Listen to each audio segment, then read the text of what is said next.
കൽക്കിരൂപികളായിരിക്കുന്ന എല്ലാ നാരായണന്മാർക്കും വിഷ്ണുഗീത പാഠത്തിലേക്ക് സ്വാഗതം. നമ്മൾ വിഷ്ണുഗീതയുടെ 7ാമത്തെ പാഠമാണ് പഠിക്കാൻ പോകുന്നത്. എല്ലാവർക്കും എന്റെ ഹൃദയം നിറഞ്ഞ ക്രിസ്തുമസ് ആശംസകൾ. ഞാൻ നിങ്ങളുടെ സ്വന്തം വിഷ്ണുയോഗി ഷീല അയ്യപ്പൻ.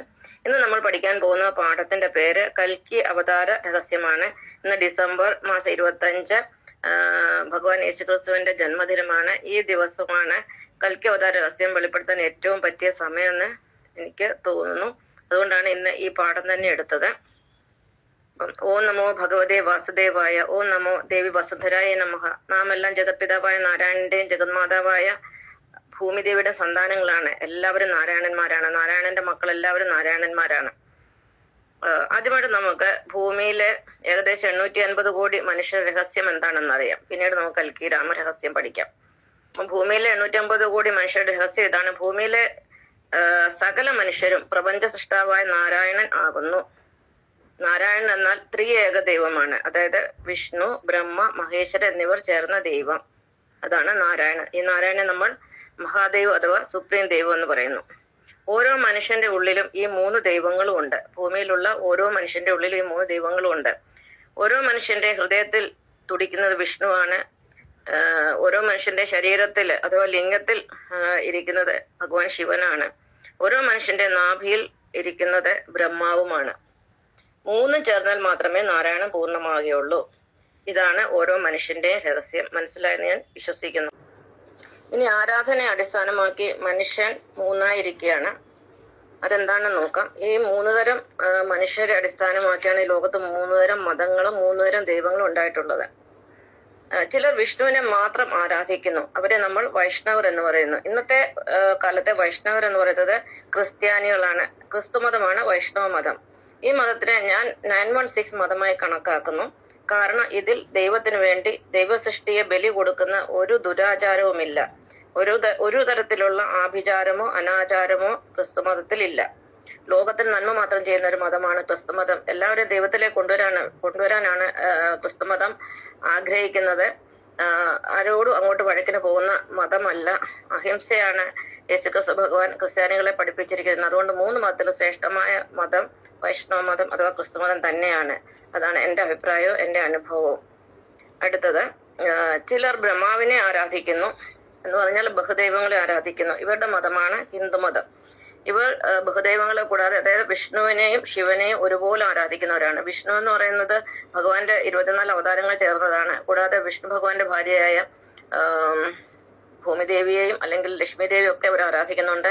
പിന്നെ ശിവകുടുംബത്തിലാണ് ഏറ്റവും കൂടുതൽ മെമ്പേഴ്സ് ഉള്ളത്. ശിവകുടുംബത്തിൽ തന്നെ പാർവതി ദേവിയുണ്ട്. പാർവതി ദേവിയുടെ മറ്റു രൂപങ്ങളായ കാളിയും ദുർഗയും ചണ്ഡികയും ചാമുണ്ടിയും തുടങ്ങി പിന്നെ മുരുകനും ഗണപതിയും ശിവ ഭഗവാന്റെ ഭൂതഗണങ്ങൾ ഉൾപ്പെടെ 1,24,000-ഓളം ദേവീദേവന്മാര് ശിവ കുടുംബത്തിലുണ്ടെന്നാണ് പറയപ്പെടുന്നത്. അപ്പൊ ഇവരെ എല്ലാം ആരാധിക്കുന്നവരാണ് ഹിന്ദു മതക്കാർ.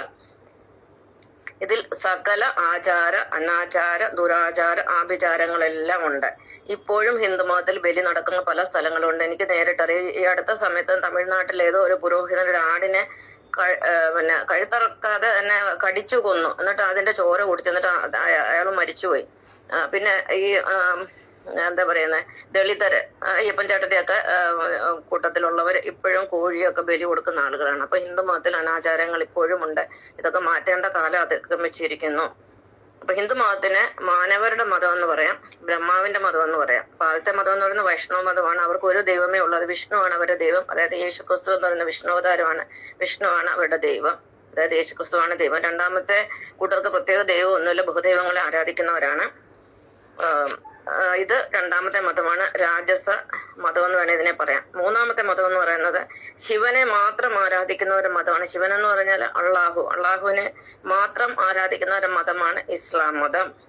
ഇതിനെ നമ്മൾ അസുര മതം എന്നും പറയുന്നു. കാരണം ഇതിൽ പാപകർമ്മങ്ങളായ മൃഗബലി, ദൈവത്തിനു വേണ്ടി മറ്റൊരു ദൈവ സൃഷ്ടിയെ ബലി കൊടുക്കുന്നത് ഏറ്റവും വലിയ പാപമാണ്. അപ്പം ദൈവത്തിന്റെ സൃഷ്ടികളെ ബലി കൊടുക്കുന്ന കർമ്മമായ ആ പാപകർമ്മം ചെയ്യുന്നത് ഇസ്ലാമിലാണ്. എന്തുമാത്രം മൃഗങ്ങളെയാണ് ബലി കൊടുക്കുന്നത്. കൂടാതെ എന്തുമാത്രം മൃഗങ്ങളെയാണ് ഭക്ഷണത്തിന് വേണ്ടിയായാലും ഈ കൂട്ടർ കശാപ്പ് ചെയ്യുന്നത്. പിന്നെ അതുപോലെ ഈശ്വരൻ സൃഷ്ടിച്ചു കൊടുത്ത അവയവത്തെ അവര് പരിച്ഛേദനം ചെയ്യുന്നു, അതായത് ലിംഗപരിച്ഛേദനം, സുന്നത്ത് സർക്കംസിഷൻ ചെയ്യുന്നു. ഇതും പാപകർമ്മമാണ്. ഇതൊക്കെ ചെയ്യുന്നു. ഇതില് മൃഗബലിയും അതുപോലെ നരബലി, ഈ പൊട്ടിത്തെറിക്കാൻ പോകുന്നതും ഒക്കെ ദൈവത്തിന്റെ പേരിൽ മറ്റുള്ളവരെ കൊല്ലുന്നതും എല്ലാം പാപകർമ്മങ്ങളാണ്. ഇങ്ങനെ പാപകർമ്മങ്ങൾ ഒരുപാട് ചെയ്യുന്ന ഒരു മതമാണ് ഇസ്ലാം മതം. ഇത് മൂന്നാം നിരയിലുള്ള അല്ലെ മൂന്നാമത്തെ തരത്തിലുള്ള മതമാണ്. ഇത് ഭഗവാൻ ശിവന്റെ മതമാണ്. ഇതിനെ ശൈവമതമെന്ന് പറയുന്നു. ഇതിനകത്തും ഒരുപാട് അസമത്വം ഉണ്ട്, അടിമത്വം ഉണ്ട്. സ്ത്രീകളെ അടിമയാക്കി വെക്കുന്നു. അസമത്വം എന്ന് പറഞ്ഞാൽ സ്ത്രീകൾക്ക് പ്രാതിനിധ്യം കൊടുക്കുന്നില്ല. പുരുഷ മേധാവിത്വമാണ് ഇവിടെ നടക്കുന്നത്. പിന്നെ സകല ദുരാചാരങ്ങളും ഒക്കെ ഇതിനകത്തും ഉണ്ട്.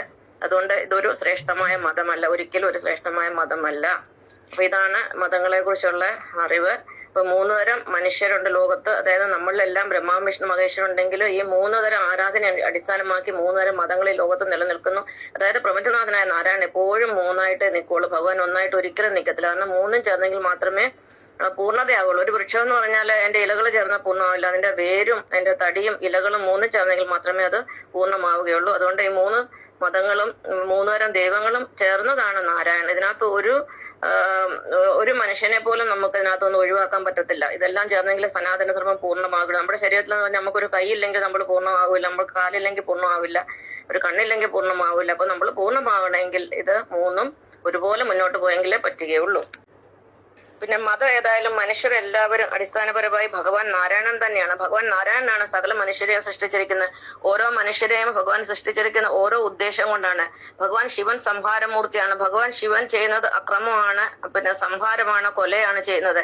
കാരണം ഈ ജനനം ഉണ്ടെങ്കിൽ മരണമുണ്ട്. ഈ പ്രപഞ്ചത്തിന്റെ ബാലൻസ് നിലനിർത്തുന്ന ഭഗവാൻ ശിവനാണ്. ശിവനിൽ കൂടിയാണ് പ്രകൃതിയുടെ ബാലൻസ് നിലനിർത്തുന്നത്. അതായത് കോസ്മിക് ബാലൻസ് മെയിൻറ്റെയിൻ ചെയ്ത് ഭഗവാൻ ശിവനാണ്. അപ്പോൾ കൊലപാതകവും ഒക്കെ നടന്നെങ്കിലേ പറ്റുകയുള്ളൂ. അതുകൊണ്ട് ഞാൻ ഒരു മതത്തിനെയും കുറ്റപ്പെടുത്തിയതല്ല, ഞാൻ സത്യം പറഞ്ഞു എന്നേ ഉള്ളൂ.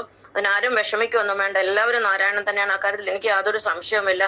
ഈ നമ്മുടെ വീട്ടില് എന്തെല്ലാം ഉപകരണങ്ങൾ പ്രവർത്തിക്കുന്നു, ഇലക്ട്രിക് ഉപകരണങ്ങൾ, ഫ്രിഡ്ജ്, TV, വാഷിംഗ് മെഷീന്, mixer, grinder, AC, fan, light, TV, അങ്ങനെ പല ഉപകരണങ്ങൾ പ്രവർത്തിക്കുന്നു. ഇവയിലെല്ലാം പ്രവർത്തിക്കുന്ന കറണ്ട് ഒന്ന് തന്നെയാണ്. എല്ലാം പല രൂപത്തിലിരിക്കുന്നേ ഉള്ളൂ. പല ഉപകരണങ്ങളും പല കർമ്മമാണ് ചെയ്യുന്നത്. എന്ന് പറഞ്ഞാൽ ഈ ഭൂമിയിലുള്ള സകല ചരാചരങ്ങളുടെ ഉള്ളിൽ പ്രവർത്തിക്കുന്ന ഊർജം ഭഗവാൻ നാരായണൻ തന്നെയാണ്. അതാണ് വിശ്വത്തിന്റെ പിതാവ്.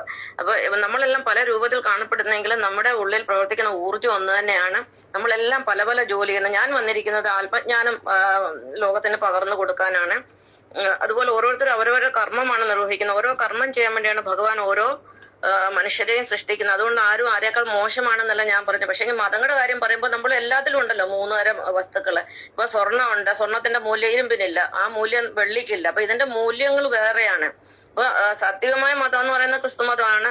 രാജസം എന്ന് പറഞ്ഞാൽ 2ാം കടയിലുള്ള മതം എന്ന് പറഞ്ഞാൽ ഹിന്ദു മതമാണ്. 3ാമത്തെ മതമാണ് ഇരുമ്പിന് തുല്യമാണ്. ഇരുമ്പിനും ആവശ്യമുണ്ട്. ഒരു സ്വർണത്തിനെ സൂക്ഷിക്കണ ഇരുമ്പലമാര് തന്നെ വേണം. അപ്പൊ ഇരുമ്പിനെയും കൊണ്ട് ആവശ്യമുണ്ട്. അപ്പൊ ഇരുമ്പിന് തുല്യമാണ് 3ാമത്തെ മതമാണ്. മൂന്നാമത്തെ മതമാണ് ഇസ്ലാം മതം. അക്കാര്യത്തിൽ യാതൊരു സംശയമില്ല. ഇതൊരു സത്യമാണ്. ഈ സത്യം ഞാൻ നിങ്ങളെ ബോധിപ്പിച്ചു എന്നേ ഉള്ളൂ. അല്ലാതെ എനിക്ക് ഇസ്ലാം മതവും ഹിന്ദു മതവും ക്രിസ്തു മതവും എല്ലാം എനിക്ക് ഒരുപോലെയുള്ളൂ. ഞാൻ ഈ എല്ലാ മതത്തിലും ജീവിച്ചിട്ടുള്ള ഒരു വ്യക്തിയാണ്. അതുകൊണ്ട് എനിക്ക് ഒന്നിനെയും ഉപേക്ഷിക്കാൻ പറ്റത്തില്ല. അപ്പം ഭഗവാൻ നാരായണൻ എന്ന് പറയുന്നത് ഊർജമാണ്.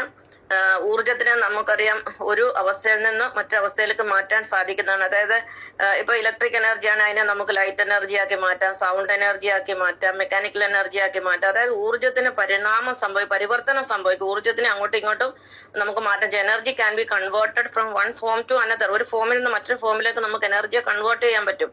അപ്പൊ ഈ ഭഗവാൻ നാരായണന്റെ ഊർജം 1962 മുതൽ ഇത് കൺവേർട്ട് ചെയ്ത് കഴിഞ്ഞു. ഇത് നേരത്തെ ഉണ്ടായിരുന്ന അവസ്ഥയിലല്ല, അത് മുഴുവൻ കൺവേർട്ട് ചെയ്ത് കഴിഞ്ഞു. അതിന് ട്രാൻസ്ഫോർമേഷൻ സംഭവിച്ചു കഴിഞ്ഞു.